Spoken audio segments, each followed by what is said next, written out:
Hey guys, welcome to another installment of the Deep Listening Sessions. It's my honor to present this conversation with Wesley Bright, longtime friend of mine and just man of many different talents and skills.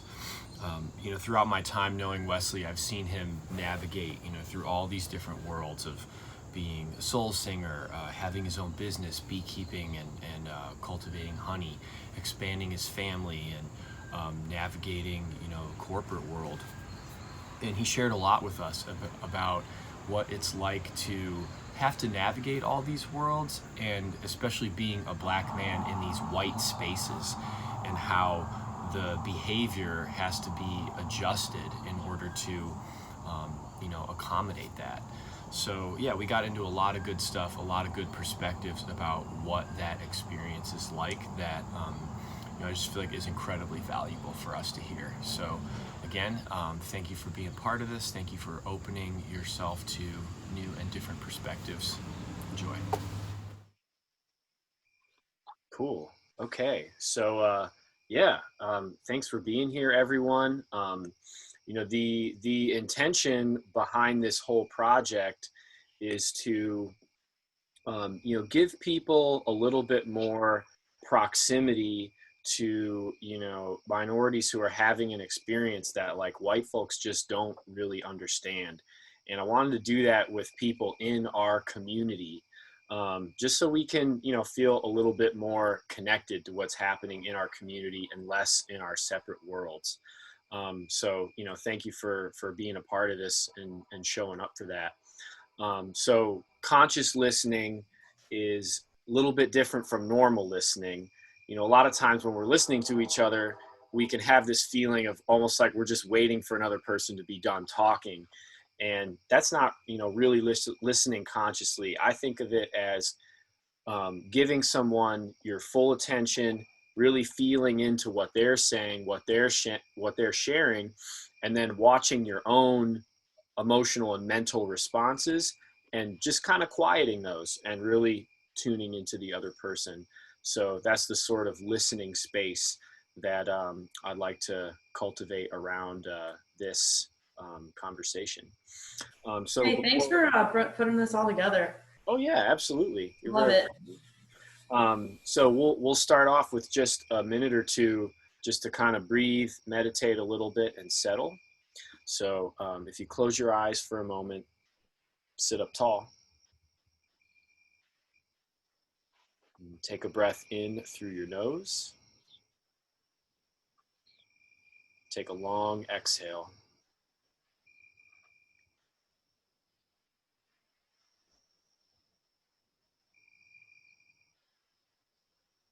So feel yourself pause after a long, busy day, full of interactions, full of events and doing. We'll let ourselves pause to just transition into a different conscious space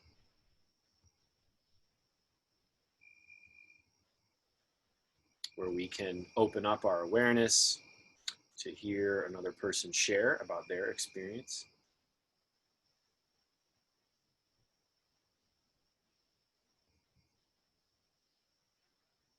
And hopefully, by doing this tonight, we'll increase our capacity to be able to listen more consciously to the experiences of others as well.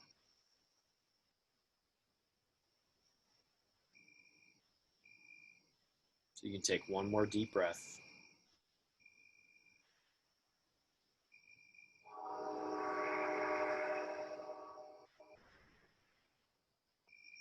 and open the eyes, and we'll get into it. So for those of you who don't know Wesley Bright, this is a very well-known man in Akron. I've known Wesley for a long time. I've played bass in his soul band, Wesley Bright and the Honeytones. I've seen him grow a family over the years. I've seen him grow a honey company, and I've also seen him lead a lot of different things in the community, and just be really step up as a community leader in a lot of different ways. So I thought it would be really interesting to hear some of your both, you know, your life experience with how you've encountered racism and how you've encountered racism in these different worlds that you inhabit. Yeah, so I'll turn it over to you, man, wherever you want to start. Yeah, man. Thanks for having me. First of all, Yeah. usually when we start talking about this, and I'm not gonna sugarcoat anything. Usually when we start talking about this stuff as Black people, our experience, we often first think, okay, you know, uh, we think of how we deliver the message, and the reason why is because we know, in our world, this world we share together. A lot of times, white people don't really they don't they don't see themselves as they actually have been, and have not heard what they have needed to heard. They haven't heard the truths that are this raw. So we often filter. So I'm not filtering anything. But I'm not filtering anything. I don't know, man. It's what you ask is very broad, Matt. And yeah, man, you've been playing Chucks. We got a studio session tomorrow, actually. Yes, But we like, do. we've been playing for a minute, and um, you know, uh, you know, we have had the pleasure of playing music together, and a question like you ask is very broad. Not saying I can't answer it, but like it's a very broad thing because it's cut into so many different types of sections. So um, I guess I'll just kind of just freestyle a little bit.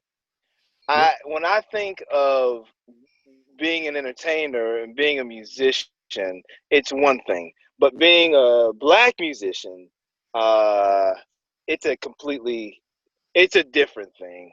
Um, Being a black person in America, pretty much anywhere, person of color, but specifically a black person, um, you often you're forced to look at yourself often, and you're often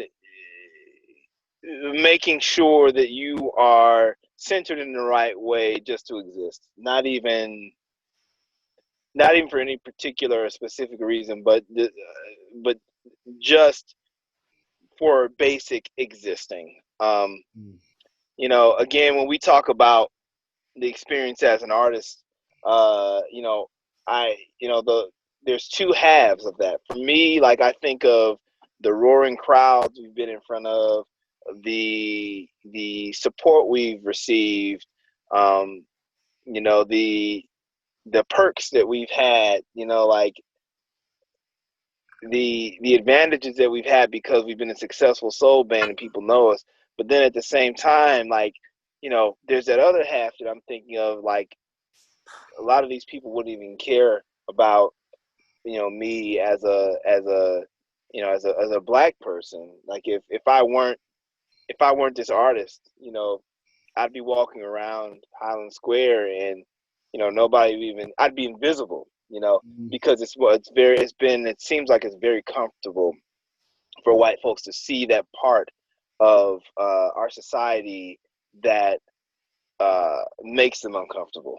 And you know that's just that happens often, and all those things are like literally uh bouncing it around in my brain all the time. Like, it's just there. So, whether I'm at the Beachland Ballroom, I remember so many different times at the Beachland Ballroom, you know, playing shows, and everyone saying, "Oh, that's so great! We love you and everything."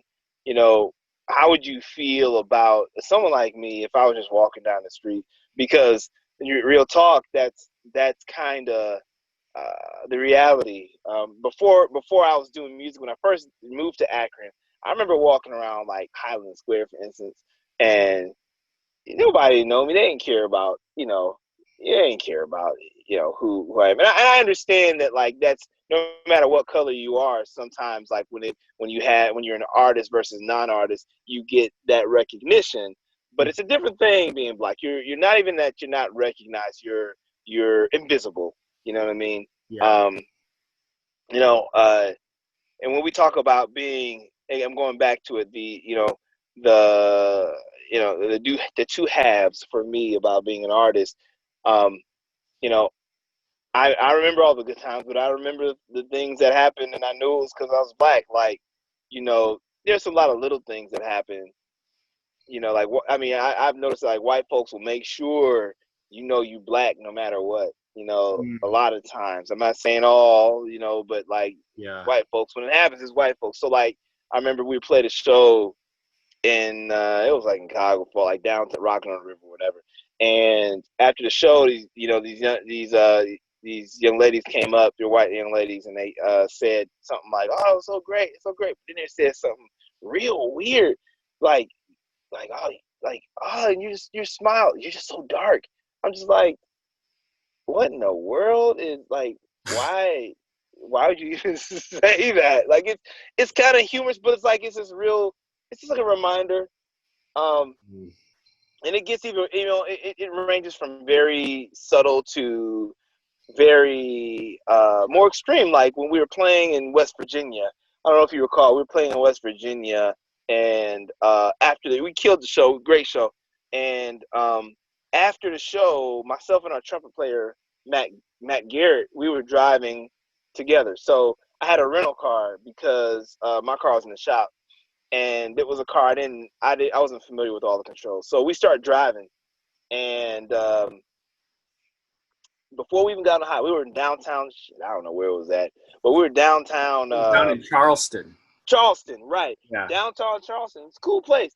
But we're driving. We were about to get on the highway, and right before we got on the highway, it's we see these lights, and it's like this cop car came out of nowhere, and it may seem like, oh, it's just a cop car, but like for black people, that's terrifying, man. Like even if like every time I drive past a police officer who's like just sitting and watching, I'm like, okay, I make sure my hands are on the wheel and everything, and they don't think that I'm looking at them, but I look at them out my corner of my eye to see if they're looking at me, so I know what they're about to do next. And it's terrifying. So we're about to get on the highway. I see these lights. I'm just like, oh man. I'm like, that state of mind you get into when you're black. You're like, okay, how can I win this game? You didn't do shit, and it should be like, oh, this is no big deal. But why they pulled you over. You know. So the Hey, Brink, police. can I ask you something about that experience Yeah, back there? So yeah. when that was happening, and Matt was in the car and everything, like, how did you feel in that moment when you saw those lights flashing? Man, I was like, I didn't know what was about to happen. I know that I was in another state, and my family was waiting for me to get home, Mm-hmm. and I got this nice rental car, and I'm black. And I'm not in like the confines of Akron where people know me. Mm-hmm. This shit's about to go down, like it's about to. Sorry if anybody has kids, I'll keep my language under wraps. I got 5 kids. They're inside the house right now. She's like, kid was like, it's cool. It was scary. Here's the thing though, Matt. Like I know, and this is a black skill set. I know how to navigate around white people. It's a skill set. It's a skill set that I swear to God, it's so good you can put it on a resume because it works when you're on the street, officers, and it works and you're in a corporate environment in the boardroom. You have to know how to navigate around. That's just how it is, or you're navigating white spaces, or it's just going to be real shitty for you. It's going to be torrential for you. It shouldn't be that way, but that's just how it is. So it was scary. Yeah. And kind of like, and I'm used to the fear. So it's just like, okay, this is every day. I know how to get out of this. I'm just going to be cool and just be honest with the guys. So they pulled me over, and it was just one officer, and he gets out, and he's like, it questions me like, hey, where were you at? Oh, we're artists. We were just, playing at this whatever club, and, we were just playing. So, oh, what kind of band? Oh, we're a soul band. And okay, cool. You been drinking? And I was just like, all right, I can say no, or I can say, like, tell them the truth. And I think it was like 2 hours ago, I had like one drink, one of those watered down band drinks that they give us, you know. Yeah. Yeah. And so I'm a truthful guy. No matter what, I'm gonna tell the truth. I'm like, yeah, officer, like I had one 2 hours ago. I told him it was really watered down. It was all water, pretty much. So I was like, but I'm not about to lie. I'm gonna be truthful. He's like, okay. And the way he said okay, I was just like, that wasn't an okay. Thank you for being honest. That was okay. That gave me my gateway to do my thing. And I was just like, oh. So he was like, I'll be back. And he goes to his car, and I'm sitting there with Matt, and we were just like, yeah. And Matt's just like thinking like, yo, I've been in this situation, and he probably would have let me go already. And I'm thinking like, yeah, I think it's gonna be okay. He's gonna come back and just run this and let it go. Because he stopped me because my lights weren't on. However, we were in a very well lit area. I mean, it was very well lit. So well lit that I couldn't tell my lights were off, right? Mm. And so that's why he said he put us over. So he came back, and I thought he was gonna be like, okay, well, hey, yeah, we see you don't have anything on you ever, because I've got nothing on my record. No, I don't get, I go to speed limit. I don't have any tickets, any of that stuff. I thought I was gonna go home, and he's just like, all right, I'm gonna need you to get out of the car. I was just like, okay. My mind is like, for what? But he's just like, get out of the car. I'm like, okay, cool. So I get out of the car, and I tell you, Matt, this was like, it felt like I was watching myself as someone else for what seemed to be probably 10 minutes. So he proceeded to take me through all these drunk tests. And I'm just like, what in the world is going on? So like, he's like, okay, he's instructing me on how to do the test. And I'm just like, okay, cool. I do that part of the test, and it's perfect. Good. I should go home. Then he's like, all right, I'm gonna need you to do something else. I'm like, okay. And so it's test after test. And he did like 2 or 3 tests. And then I was like, perfect. I could have done a backflip and been perfectly fine. But I thought like, yo, he saw that. I'm going to go home. Then like, I guess what happened next, like he had already called for backup. So like, one cop car turns into 2 cop cars with all their lights on. And I'm just like, okay, the best I can do is just keep doing these tests perfectly. And yo, man, I didn't know they had all these tests. I didn't know they had this many tests. I felt like this. I would rather taken the SATs, man. Yeah. Like, it's that many tests. And so I continued to do the test, and then they were just standing there watching. One cop turned to 2 cops, like I said. They're standing there watching, and I'm just like thinking. I'm not thinking about this damn test anymore. I'm thinking about, okay, I got 2 young kids right now. My wife is at home. I got Matt in the car. Like, oh man, I gotta do this. I gotta do this test right. So a comfort level of taking these tests turns into like anxiety. Yeah. A very familiar anxiety. You felt It sounds like the pressure you were feeling in that moment, like it completely transcends the actual premise. Like the premise is you didn't have your lights on, and they pulled you over, and a drunk test now turns into this prodding of you to make the slightest error so that they can, then enact some kind of agenda. Yes. Yeah, they were looking for it, man. And so I did one more test. So I did a total of, I think, 3 or 4 tests. I didn't think they had that many.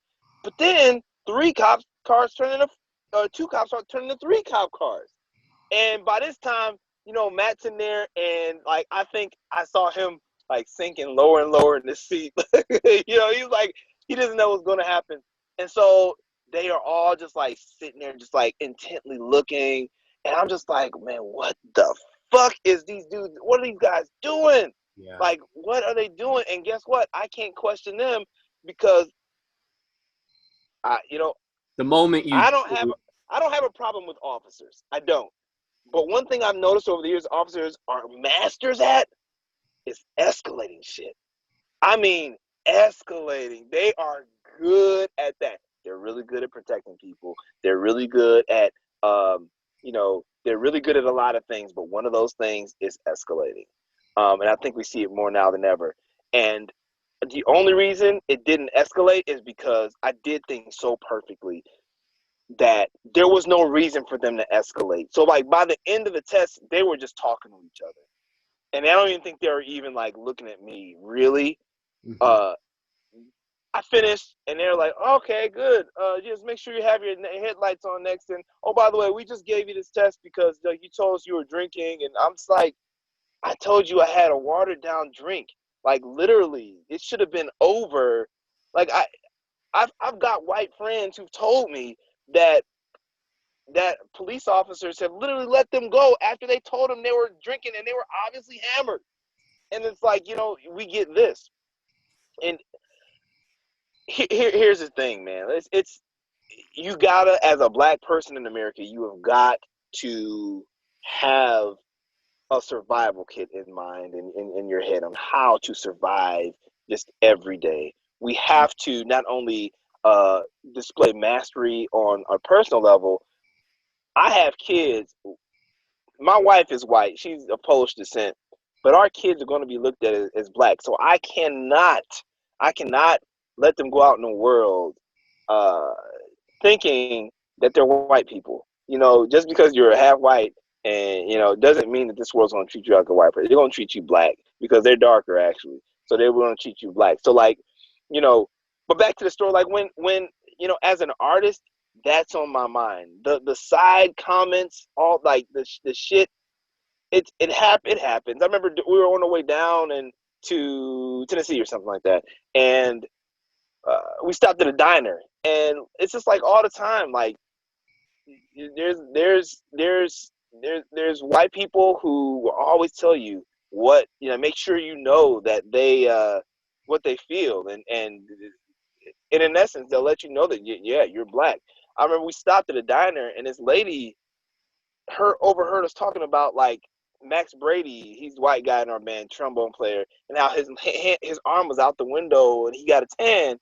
And she was just like, "Oh, it's not worse than your tan." I was just like, "I ain't got no damn tan. Like, what are you talking about?" So it's just like little things all the time. And as you know, I work in corporate America. I've been in corporate America for 14 years, and I'll tell you this: I would rather be pulled over and put through those tests. I would rather go to that diner and be reminded than to experience racism in corporate America, man. Like that shit is real. That is like an obsessive compulsion type of real. It's and I know that I've come to rehearsals and bitched about it, like anything from, people calling HR on me for anything, oh, he said this to this, he said this, and it made me feel like this, and HR coming to me saying, oh, don't talk about race. I'm like, I'm just talking about what just happened to me. It's like a constant, like we're expecting you to shape yourself to white people's feelings. That's how it's like been, and it's real. It's a conflict because, as you know, Matt, I'm a person that value people, and I want equality for everybody.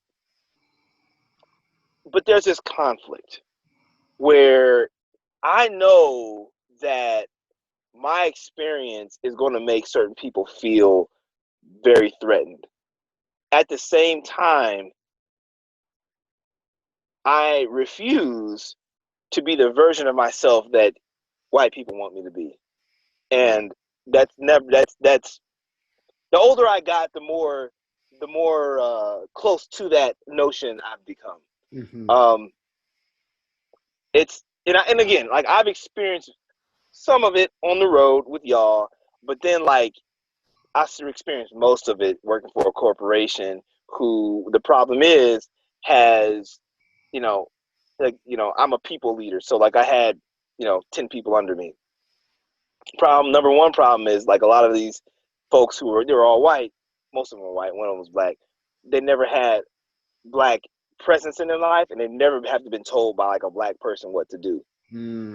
They've never had to have feedback I bet from you a black probably person. saw a lot of people really triggered over that. Yo, like they could not handle that type of thing. Yeah.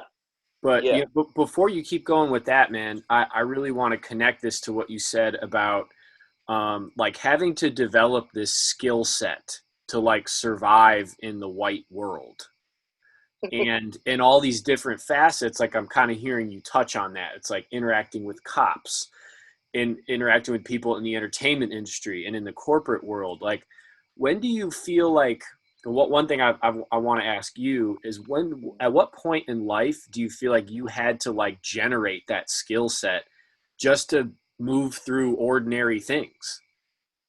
It's not. It's when you're exposed to the catalyst, and here's the thing. This isn't to make white folks feel bad about themselves. It's not. It's when you're exposed to the catalyst. So like when you are around people of color, uh, it, it's not going to happen like that. Can you hear me? Yeah, yeah, it changed a bit, but I can hear you. Yeah. Okay. So it's not going to happen like that. It's when we are in what we call white spaces. That's when you begin to learn. That's when you begin to get burned. That's when it's kind of like growing up and trying to, like, you're young, like a young man, a young girl. You're a young man in this situation, and you're trying to start talking to girls, and or who's interested to you. You learn what to say and what not to say. You learn how to act. You're going to get burned when you do the wrong things. Uh, that's like it's kind of like a similar notion. While in white spaces, you're going to learn the depths of the the, the spectrum of discomfort of white people. And it's like, it's different. Because I know when I'm around you, like, in the band, like, you already know the stuff that, like, we were talking about, myself, Nathan, Theron, and John. Like, you understand what was going on, but there's a lot of folks who don't, well, a lot of white people who don't. And in effect, and in return, you begin to see their level of discomfort quite early. And it's a big spectrum. It's a large spectrum. I was at a company event one time, and it was probably, I don't know, 300, 400 people there, mostly white. And we had this meet and greet, like just kind of hang out afterwards. And we were just hanging out. And I went over by this group of folks, and they were all talking to me. We're talking to them. And there was one young lady, one white girl, who just like stared at me like, what the fuck do I do as a black guy? What the fuck do I do as a black guy? What the fuck do I do as a black guy? What the fuck? Like, literally. And you could see it on her face. So like the spectrum's wide. It's like all the way from I'm not around black people and that person's black and that's just freaking me out, to like, okay, I know some black folks, but I don't like them telling me what to do because it just feels bad and that's not their place, to like anything and everything, man. So like being black, like the reality of being black in white spaces, you are very limited, and it shouldn't be like this. You're very limited with respect to coming to the table with your 100% true self. White people can be completely themselves, unapologetic. You don't have to alter anything to succeed, not even to survive, to succeed. You don't have to alter anything. You come there, you're accepted for who you are, and if you challenge ideas, you are a pioneer. But if you're black, you do those same things, have your ideas, a lot of times they just look past you. You challenge ideas like, oh, you're being too ambitious. Have seen it time and time again, man. Like, it's just the norm. It's the norm. It's beginning to shift because black voices are being heard more now.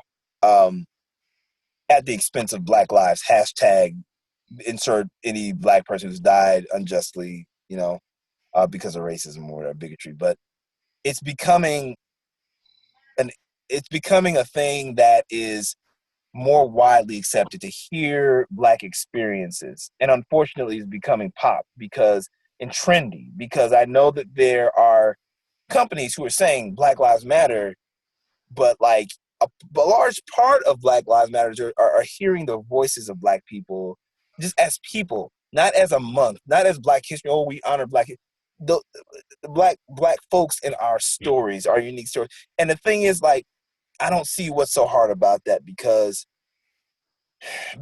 in my view, there are different folks, different groups of people in America who've been all around the world, but we're talking about America, who've been disenfranchised, who've been disadvantaged.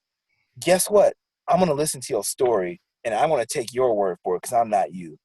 I am going to listen, not for the sake of responding, but just to soak it up and challenge my thoughts already. I don't understand why there's that big a problem uh, being able to lend yourself to that. It's kind of like me saying, like my wife saying she's awesome. My wife is awesome. Saying like, okay, I once a month I have menstrual cramps, and me coming up to her and be like, oh, I already know I've had a cramp before, so I understand how it is.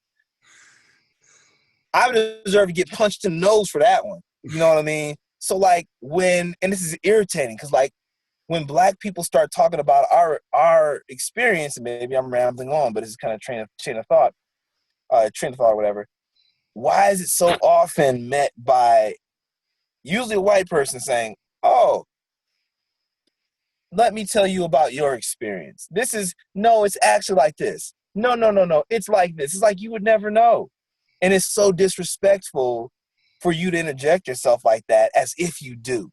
It's like saying your experience doesn't matter. It's like it's the reason why Black Lives Matter, that was a notion, because it was actually Black experience that needed to be understood, more so than, I'm not gonna say more so than Black lives, but once you understand Black experience, you can start listening to why we feel our lives are historically less valued. I mean, historically it's quite obvious, but I think that's a really good way to say it too. Is like, because it like when you said that, it kind of automatically made me think about it different. And it operates out like a lot of people are triggered just by hearing Black Lives Matter. They go into their other, yes, they go into their other alternate, fill in the blank lives matter, but it's like the Black experience that matters, the education about what that is matters. That just puts a different spin on it, man. So maybe that could be a Wesley Bright hashtag right there. Like experience matters. It could be a song, man. It could be a whole Yeah. song. What do you think it would? This is something I think about.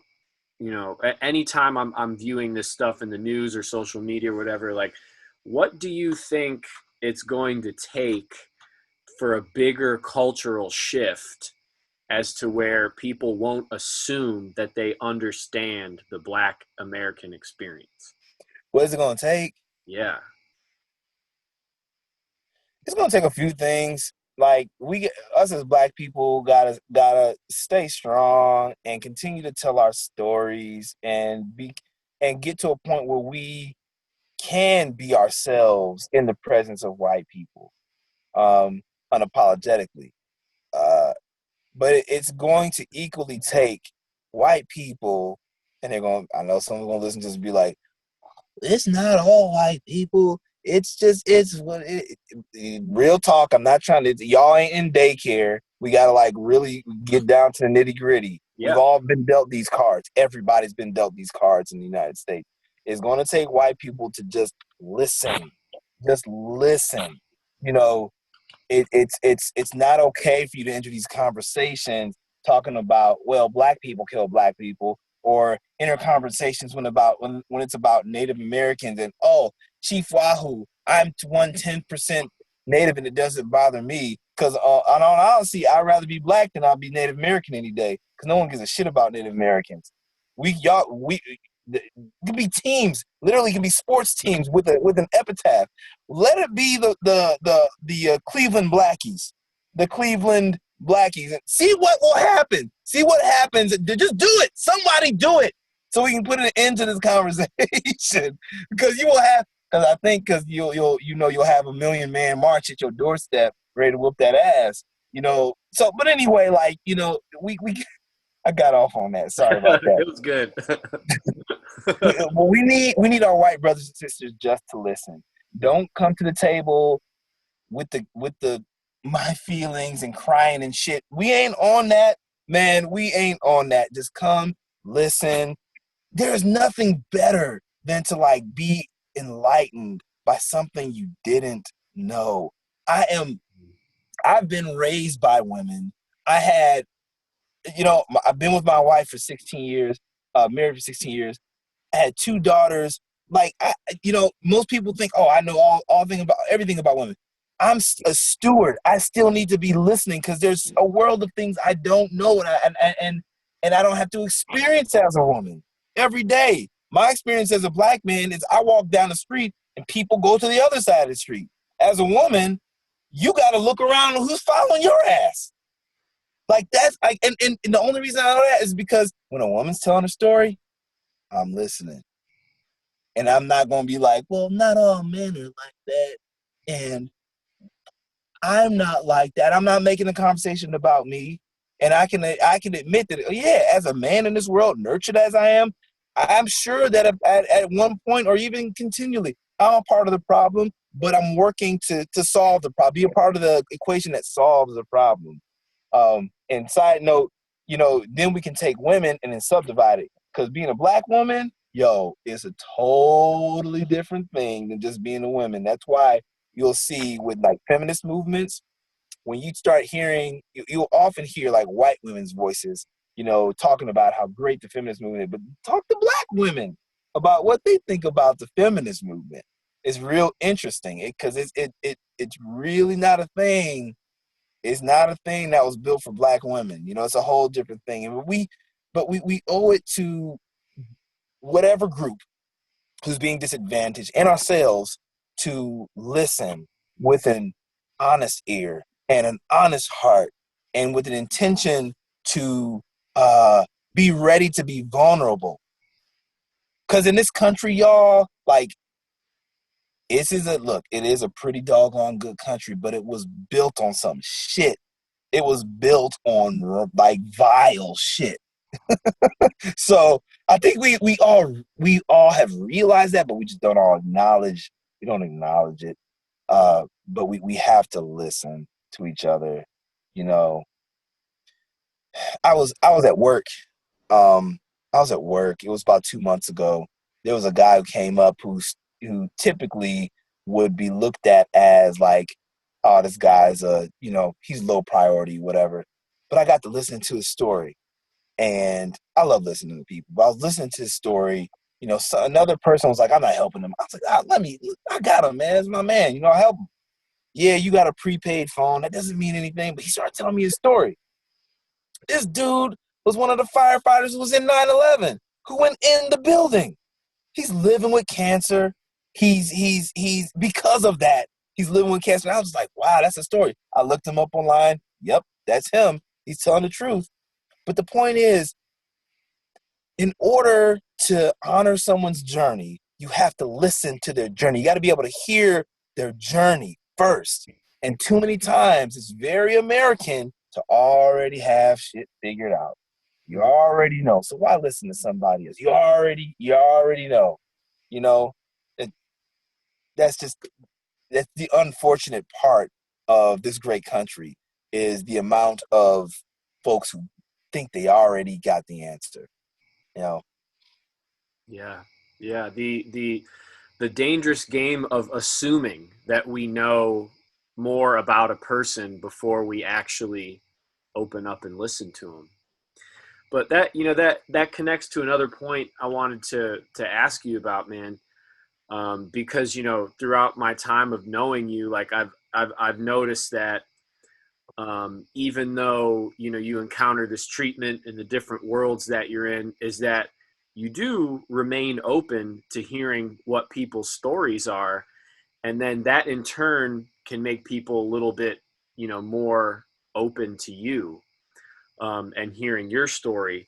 But I wanted to ask, like, what has inspired you to have some more patience and be able to do that, even though when you're dealing with this treatment all the time?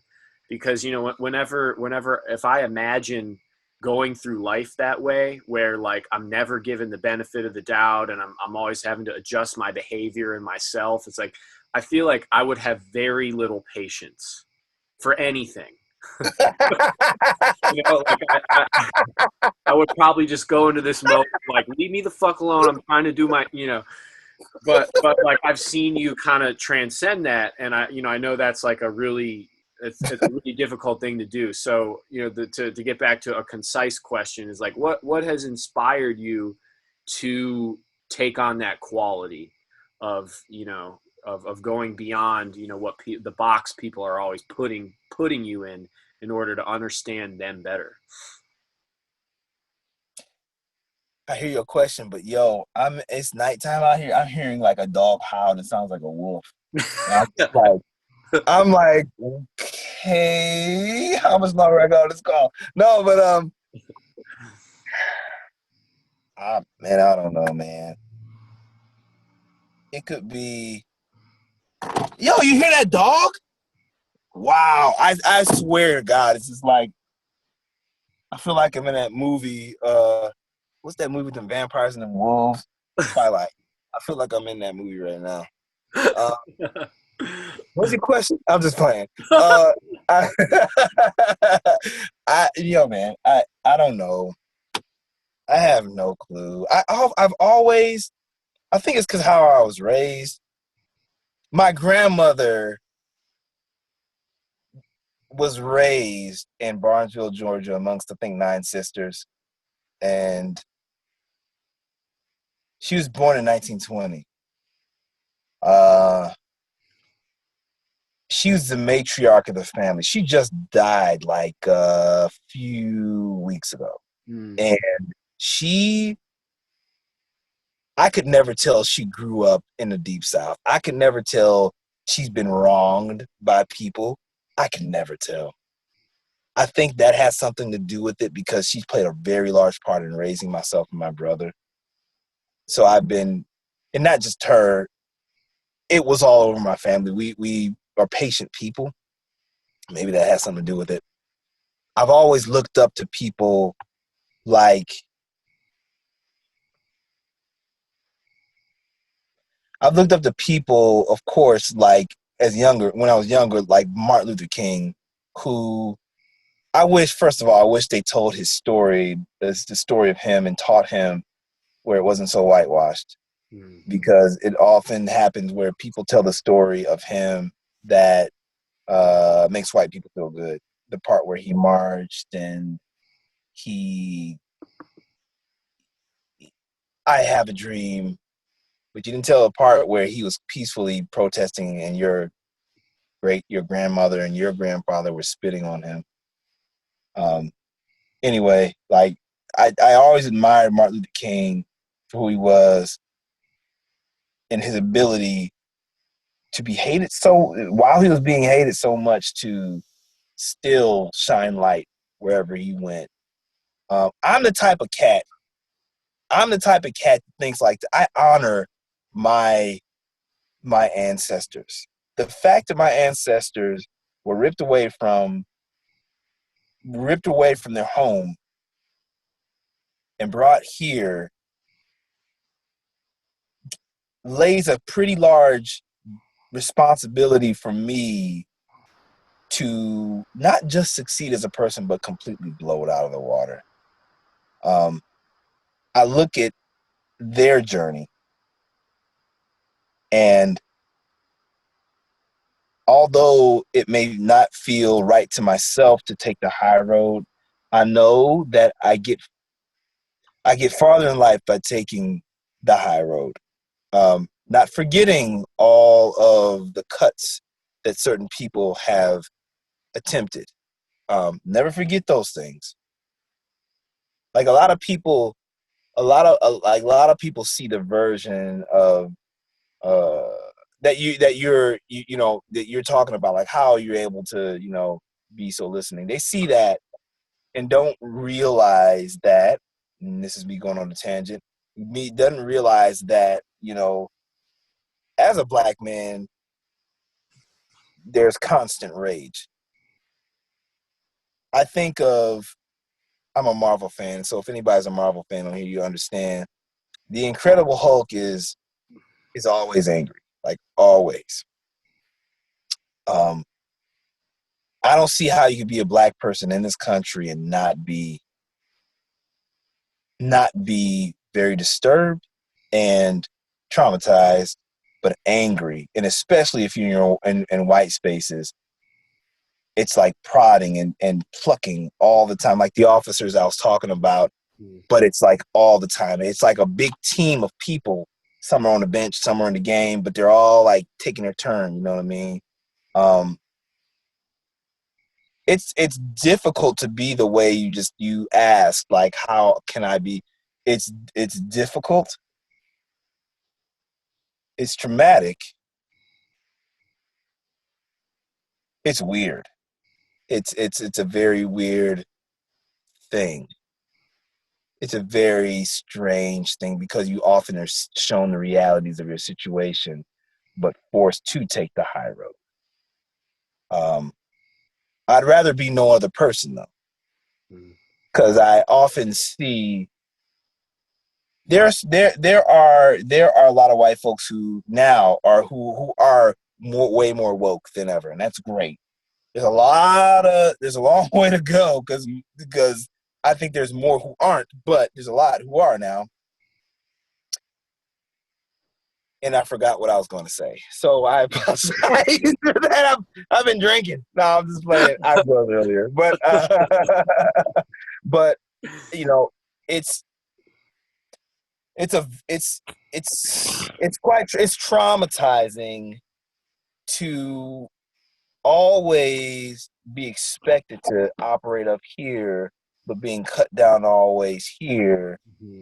I But feel the like white you're always in the camera, like you're always being viewed, and you have to perform at peak.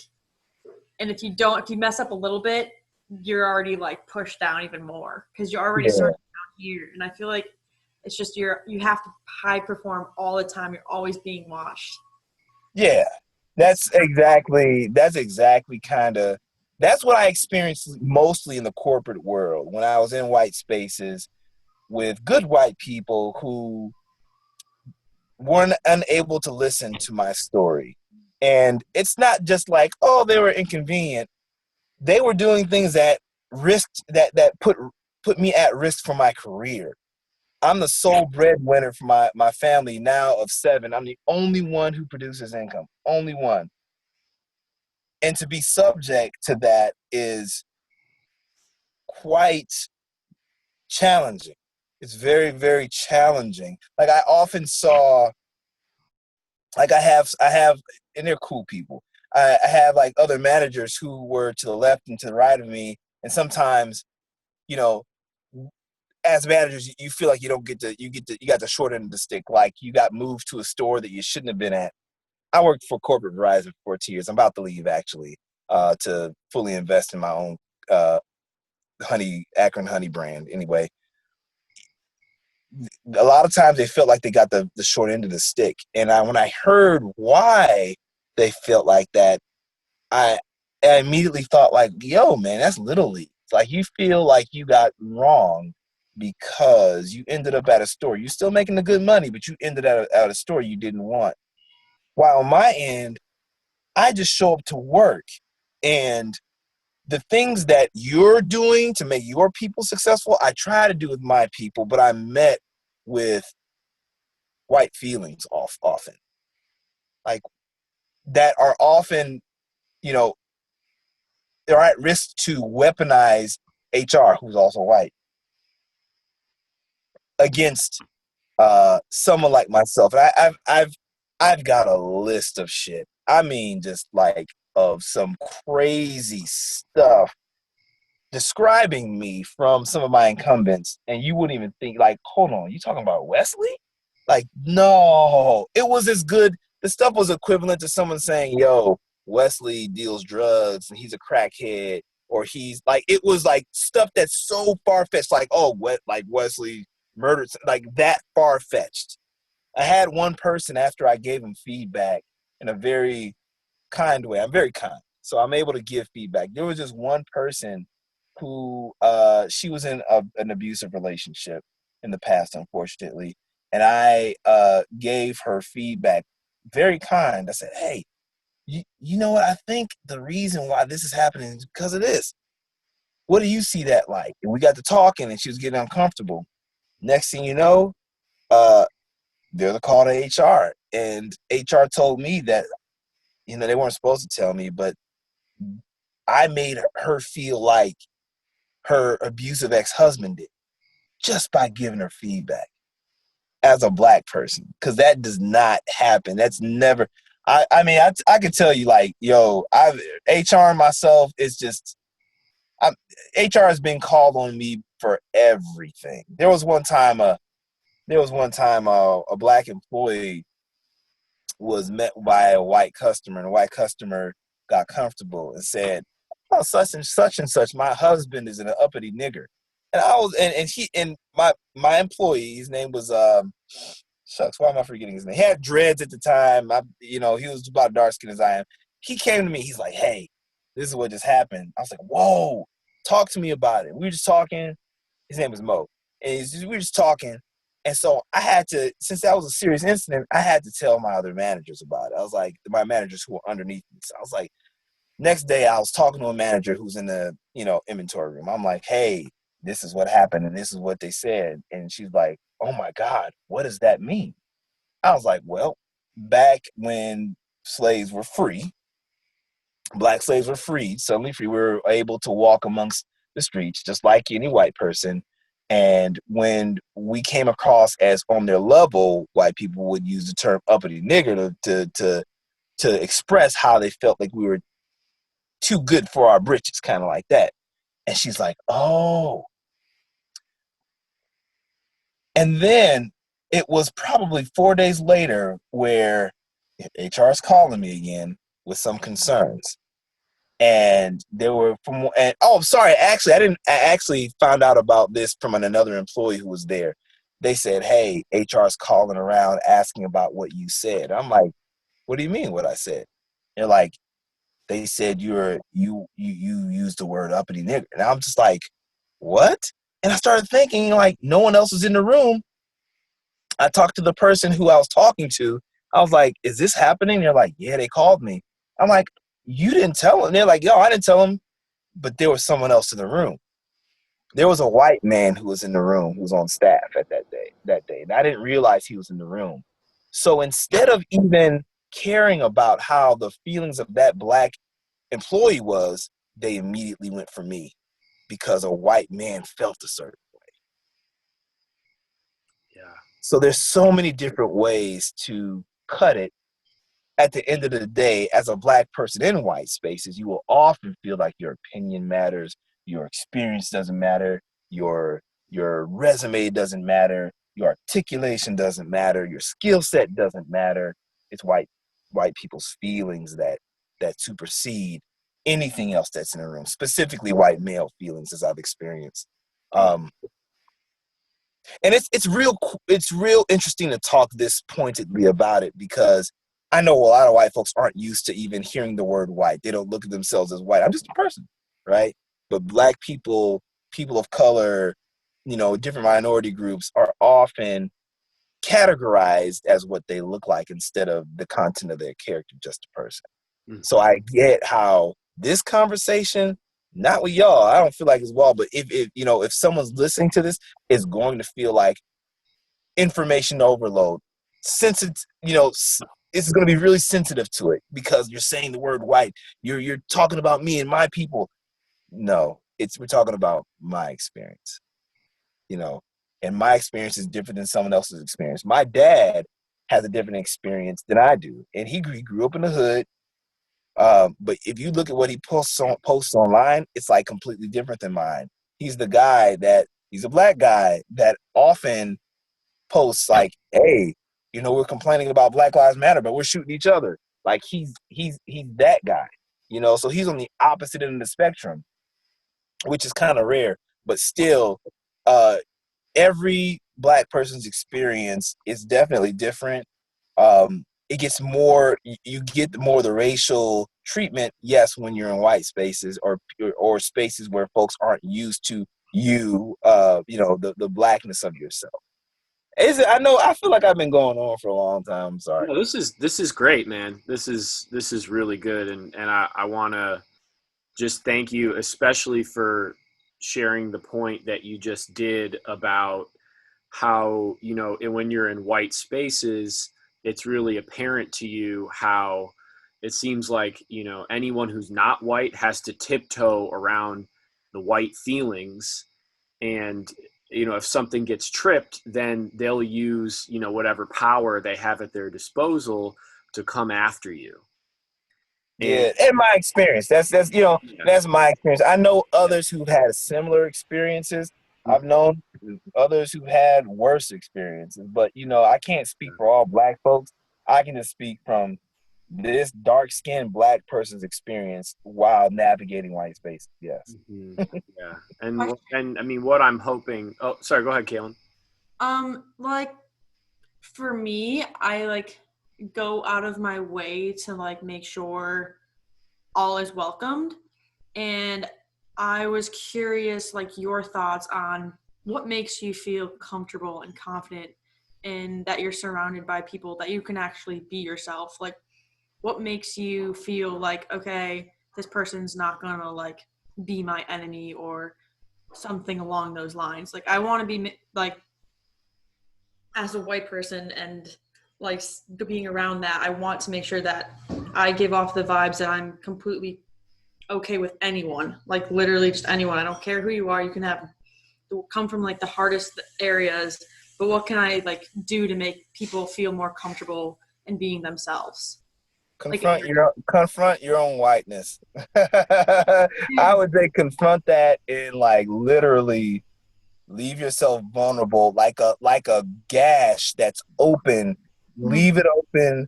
Confront it. Who you are. Because like the scariest thing for me, one of the scariest things for me and a lot of black folks is interacting with white folks who have not confronted, acknowledged their own whiteness and maybe their own biases, because we all have biases, but we all don't have biases that'll take a life. You know what I mean? In this country, it's usually white folks' biases against black people that resort in, a one police officer call that is, a noise complaint that turns into somebody getting choked the fuck out. So like, confront your own, because it's just scary. A white person who is not like confronted, I can tell probably within 10 seconds that they have it be based on how they're speaking with me. That's what it could be, like very little eye. I can tell like the eye contact thing. Man, oh man, it's just like someone's looking at you and they look to the floor. It's just like you could tell they're nervous. Little cues that you see right away. Yeah, it's like a lot of these little things. But I would say confront that first, because you will, if you are a white person and you feel that you are woke, you are going to be automatically put into situations where you're around other folks who like you being woke, which is black people. And if you haven't confronted yourself, some shit may come out that will make the black folks who thought you were woke look at you like, thought you were good, but you obviously have some shit to work on. So like just confront that, like, and just be open and try not to take shit personally. If someone's trying to give you feedback on like, yo, you said this thing that was kind of off, just be like, oh, and Matt does this well. Oh, tell me about that. Yeah.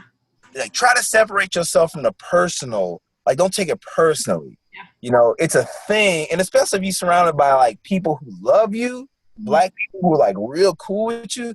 We ain't trying to hurt nobody. We just trying to like let you know, hey, this came across as this way. And a lot of folks nowadays say, oh, well, why do I have to be so sensitive? Black folks are definitely not sensitive, because we get our asses whooped every single day.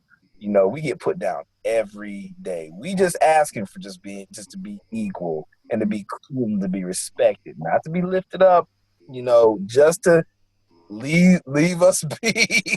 But like, yeah, just confront that. Just confront whatever it is and just be honest with yourself. Okay. Cool. Thank you. I mean, yeah, it's on you. You know, you got it. Appreciate it. Yeah. I mean, it all starts with examining ourselves in some way, and I hope anyone listening to the conversation on YouTube afterwards, from what you shared, could really be inspired just to take a closer look at themselves, their attitudes around, interacting with Black people, with minorities, and just being more willing to understand that, like, we can't know what someone else's experience is until we open ourselves up to receiving what they have to say about it. So, yeah, and I think this is a good ending point, man. Just to thank you for sharing your experience, so that we can get some more insight into what you've dealt with, and that serves as inspiration for white folks to do that introspective work and to be more open to the Black people that they interact with in their lives. Yeah, and this and check this out too. Yeah. I appreciate you put this together and everything, Matt. And just for the record, so that people who aren't here can hear this, it's not you and I are cool, so this is cool. But it's a lot of times it's not. It's you have to be careful with asking Black folks to recount the shit that we live. Mm-hmm. Imagine asking a victim of sexual abuse to say, "Hey, tell me about your time when tell me about how it was in Catholic Church. How was it around your family? Tell me what happened." You gotta be careful with that shit, because it's what a lot of folks don't realize is the trauma that Black folks are enduring, and you can't tell because we don't talk about it because we've normalized it. So like you and I'm not saying you as in Matt, I'm saying you in general. And Kaylin, I appreciate you, asking what can I do. That's awesome. But like, last thing I want y'all to do is, and this shouldn't be this, but go find a Black person and ask them about what they can do and tell me about what you've been through. Cause like a lot of us are carrying around a lot of weight. And especially when we start seeing unjust killings of Black people, I don't want to fucking talk to nobody. I don't want to talk to, especially white folks, about what I'm going through. And because it's just reminders. This reminds me of all the stuff that I did. We're all interconnected as people, but especially as Black people, and with our unique experiences. And every time I see that stuff, it reminds me and it incites that fury, that rage, So like, just be careful with asking Black folks to recount all the fucked up shit. Cause look, man, I'm a different breed. Like whatever, I'm gonna come out swinging tomorrow. That's fine. But there's a lot of my brothers and sisters, Black brothers and sisters, who have been done wrong, who are at a place where it's pretty traumatizing, So yeah, but I appreciate you. This wasn't for you, Matt. This is just after we just said that, I wanted to make sure the folks who are listening, who aren't here, understand that this isn't a call to action to go ask Black people what they've been through. That's all. Yes. Yeah. No, that's good, man. And I'm really glad you shared that, because that could potentially be another thing that could drive people further apart. And what I'm hearing in what you said there is to not probe and pry, but to be present with and listen to what is actually being offered in the moment. Put your own feelings aside and just listen to what's being offered without prying. Yeah. Just listen. Just don't expect Black people to be the ones who have to educate white people on this, because we've been talking for centuries. So don't expect us to do this shit. You pay me for PayPal? My PayPal is Wesley Bright. Well, I'm just joking. Pull it up on the screen. Put my PayPal up. Oh man. Well, yeah. So I think we'll go ahead and wrap this up, man. Yeah, and again, thank you so much. I think this is not something that you had to do. This is something that you chose to do and offer your time. Just so that more white folks in the community could get a little bit more perspective. And closing comment for myself, that's been another big takeaway for me throughout all this since June, is that as white folks, like, it is our responsibility to be educating ourselves about what the real history of the country has been. We can't go around asking you to recount everything you've been through, to go through the trauma, dig through the traumas. Like, it's our responsibility. There's plenty of literature, there's plenty of resources out there for us to do that work. So yeah, I'm gonna be continuing with that process myself, and I hope anyone out there listening to this is inspired to do so. Any closing words, man, or should we wrap it? I gotta go to sleep in this call. All right, man. Well, I'll thank you one more time. I'll see you tomorrow at the studio. Any I better get payment for reparations for this call too. I better get it for this call. You think I'm playing? You gonna get an invoice. Send the invoice to MatthewDearbertis@gmail.com. There it is. There you go. I'm coming for you, Kaylin. Kaylin, I'm coming for you too. Don't worry about it. Oh gosh.